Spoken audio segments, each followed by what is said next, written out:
It's May 1st, Friday, May 1st, 2006. Me first, right? That's not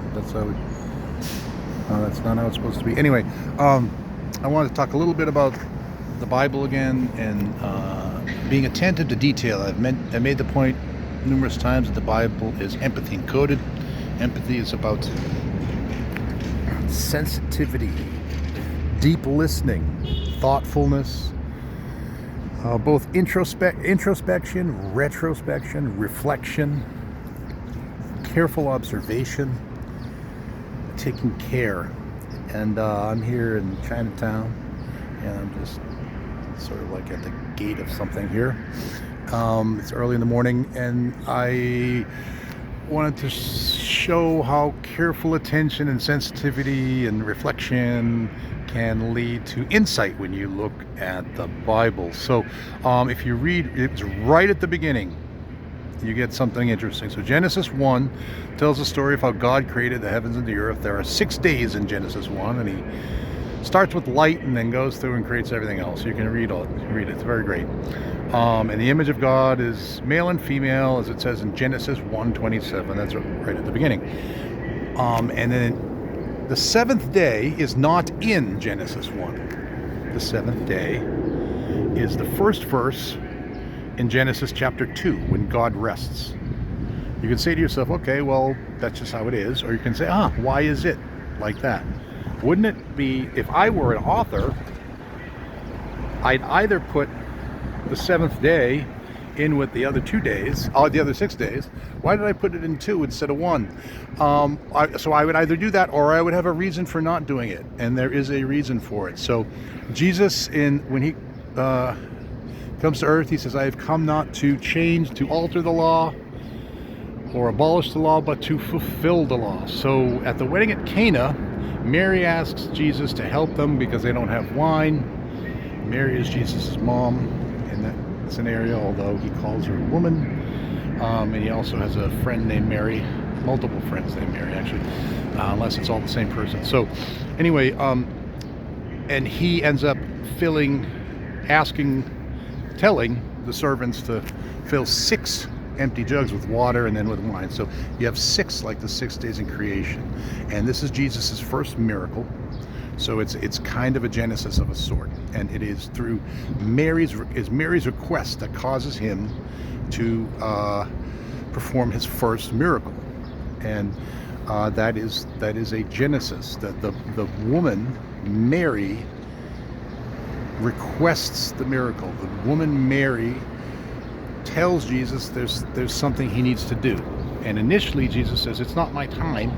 And she just turns to the servants and says, do whatever he tells you. And then he does what she told him. You see, so his authority to tell the servants what to do derives from Mary's authority, where she doesn't tell him what to do, but she tells him there's a problem, and she knows his nature and that he'll take care of it. But it's Mary's initiative. So if you think of Genesis 1 and then Genesis 2:1 being a little different, another thing you'll notice in Genesis 2, God says to Adam, don't eat from the tree of knowledge of good and evil. God does not say it to Eve. And then later the serpent asks Eve, did God really tell you not to eat from the tree of knowledge of good and evil? So you have the God talking to Adam and the serpent talking to Eve. And you will find that when God evicts Adam and Eve from the garden in Genesis 3, he says, if now that they've done this, if they eat from the tree of life, they'll be just like us. It's plural. So God is plural in some way. So you've got God, a serpent, Adam and Eve in Genesis books 1-3. You've got the 6 days of creation in Genesis 1, and for some reason Genesis 2:1 is when God rests. It's not in Genesis 1. It's in Genesis 2, the beginning of Genesis 2. And then Genesis 2, another curious detail is that Genesis 2 tells a story of creation all over again, but it's quite different. It's not the same. Some of it you could argue is in conflict until you synthesize it. but it's very much a different way of relating the same thing. Just as in the beginning of the New Testament, the Gospel of Matthew, which is the first one that appears, it starts off with, this is an account of the origins of Jesus the Messiah, and it describes the genealogy from Abraham all the way through to Jesus. And then right after that it says, this is an account of how the birth of Jesus came about. So it's the same pattern. It's here's an account of the origins of Jesus. Here's an account of the origins of Jesus. That's Matthew chapter 1. So again, you're getting two sides of the same story. Just as in Genesis chapter 1, and you get account of creation, and then Genesis chapter 2, you get a different account of the creation. It could be two sides of a love affair, as an example. So when in Matthew chapter 1, when the account of the origins of Jesus are broken up, and it goes all the way from Adam all the way through all the other patriarchs, and all the way, there's 42 of them. There's 42 steps in the genealogy, and it goes all the way from Abraham, all the way through to Jesus. And it's at the end of it, there's another curious detail. It says, so there were 14 generations from Abraham to David, 14 generations from David to the exile in Babylon, and 14 generations from that to the Messiah. So it takes the 42 and it breaks it into three pieces. Abraham to David, David to the exile to the Messiah. So it's kind of an interesting, it's another curious detail. Why do that? Why is it important to break the genealogy into three equal pieces and create an equilateral triangle out of that? Well, if God is us in this equilateral triangle, and there are four characters in Genesis 1 through 3, maybe God is three things. If God is plural, maybe God in that sense is three things. Maybe Genesis 1 is one person's side of a story, and Genesis 2 is somebody else's side of the story. So if you think about a serpent as a phallic symbol, okay, and the serpent speaks to Eve, okay, and she speaks back to it, by the way. She literally talks to the serpent. That's what Eve does. Okay, literally happens. Happened. It happened. So you can think of it this way. Adam is a guy. The serpent is Adam's serpent.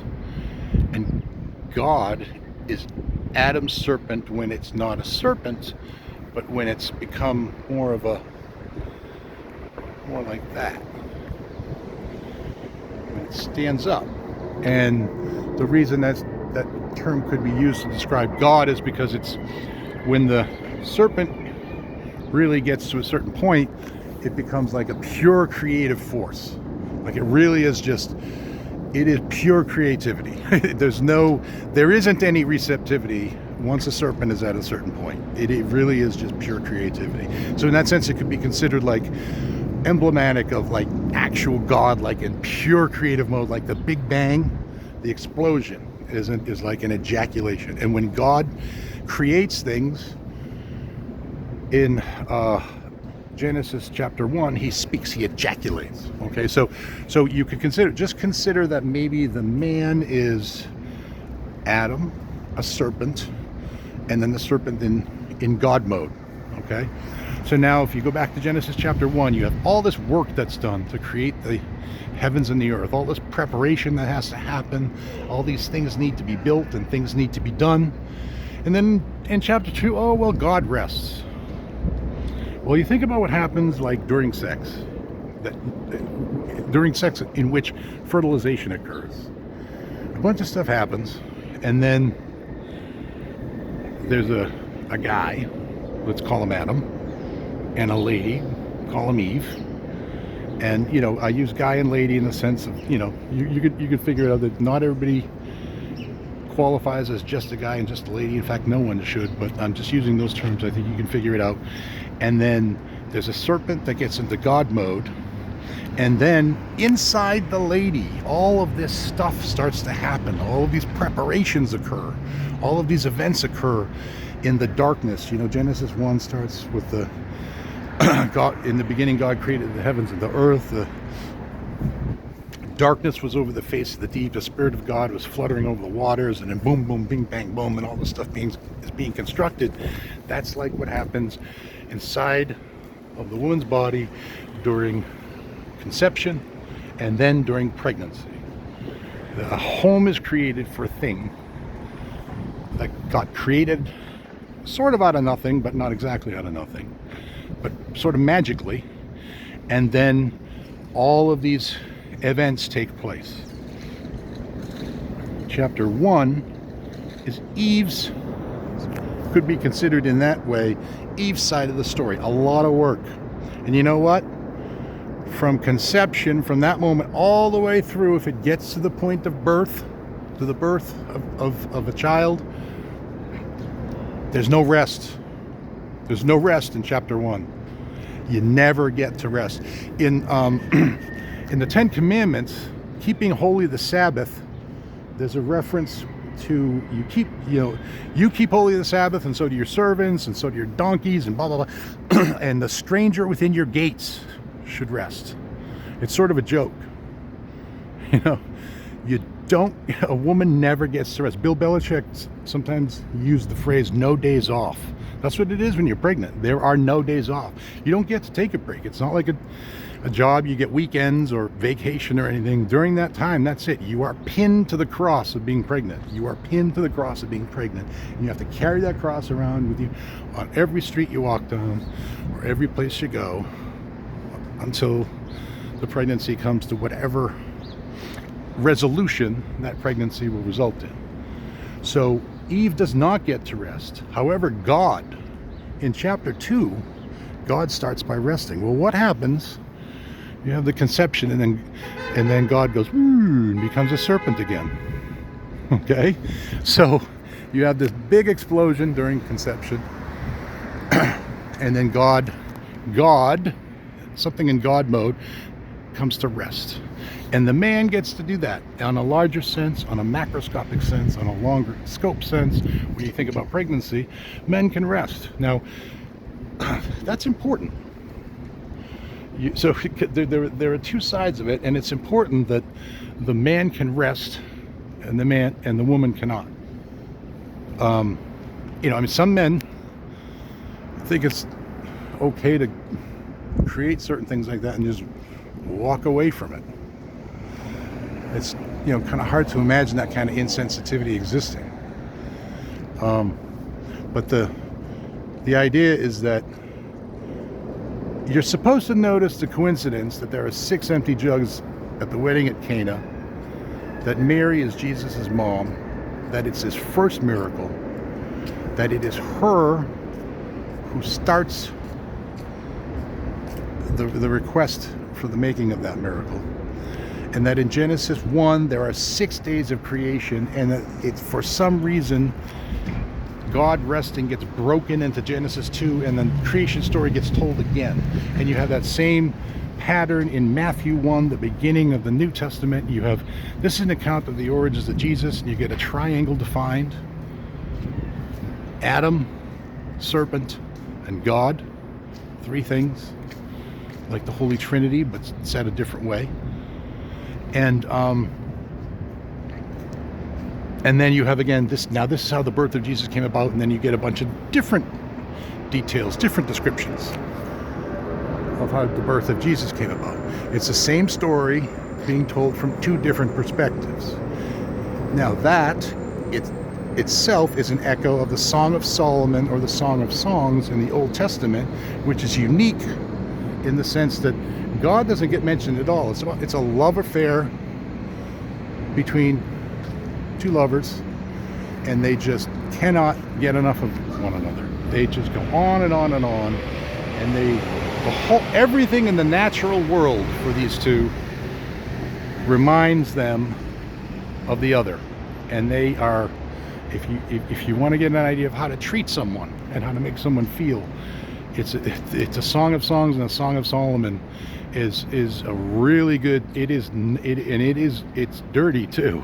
They use a lot of people as food analogies, and they talk about body parts quite a bit.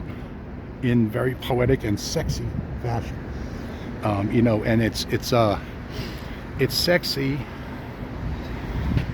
and extremely loving. And the word flawless is used, the word perfect is used, and there's just a sense that both of them would not change one fucking thing about the other, not one fucking thing.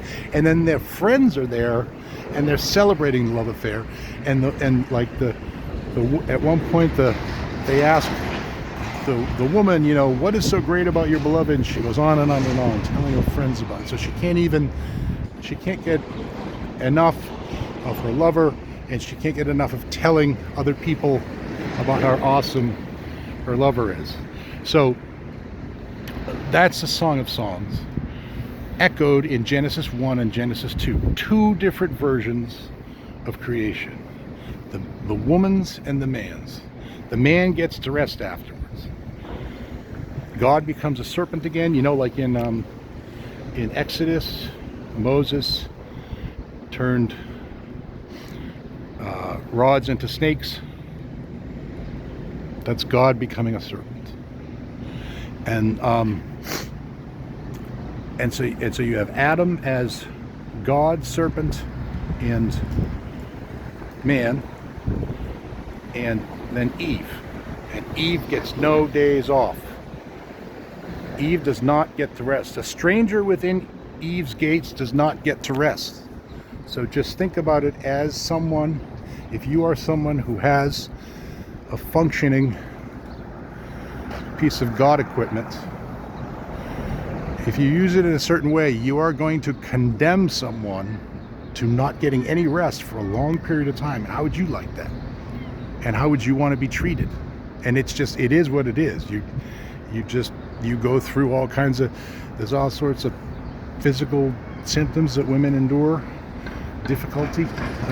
And just generally, you're walking around and everybody's looking at you, oh yeah, she had sex, obviously. It doesn't have to originate from sex, but that's a strong implication. And so then, if society has these rules about expectations about marriage and or relationships or whatever, and she doesn't conform, her being pregnant doesn't conform to those expectations, and she has to endure the mental suffering of going through that. So it's not even, I want to say, you could almost say it's not fair, but it's only not fair if the side that gets to rest doesn't compensate.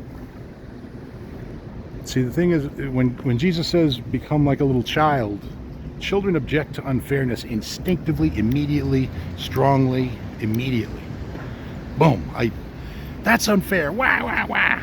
And it can be irritating, and sometimes they're perceiving something as unfair that's not unfair, but the fact is that's how children are.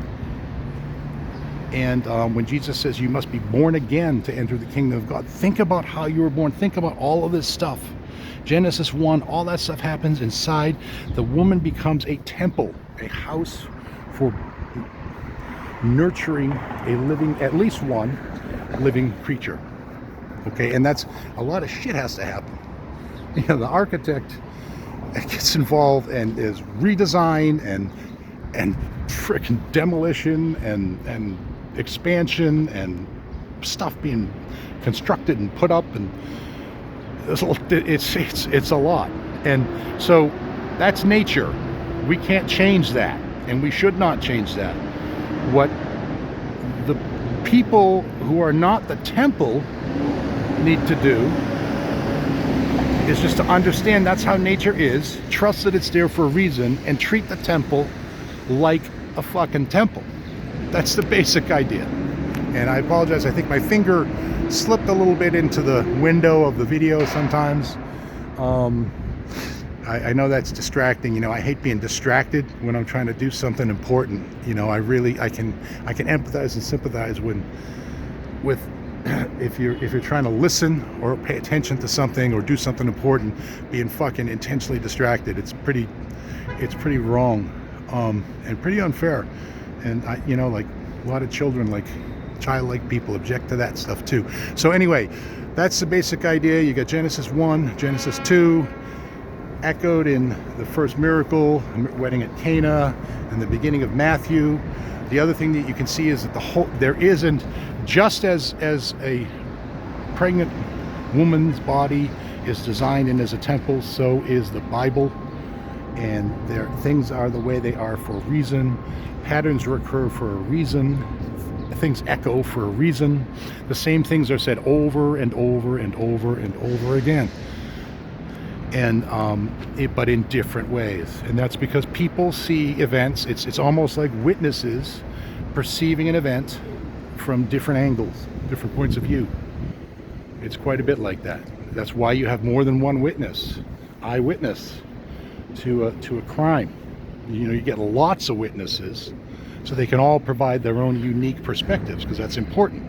You get one person's perspective, it's like the hole in a penis. You only get a little bit. You get a lot of people like stars, then you get the full picture.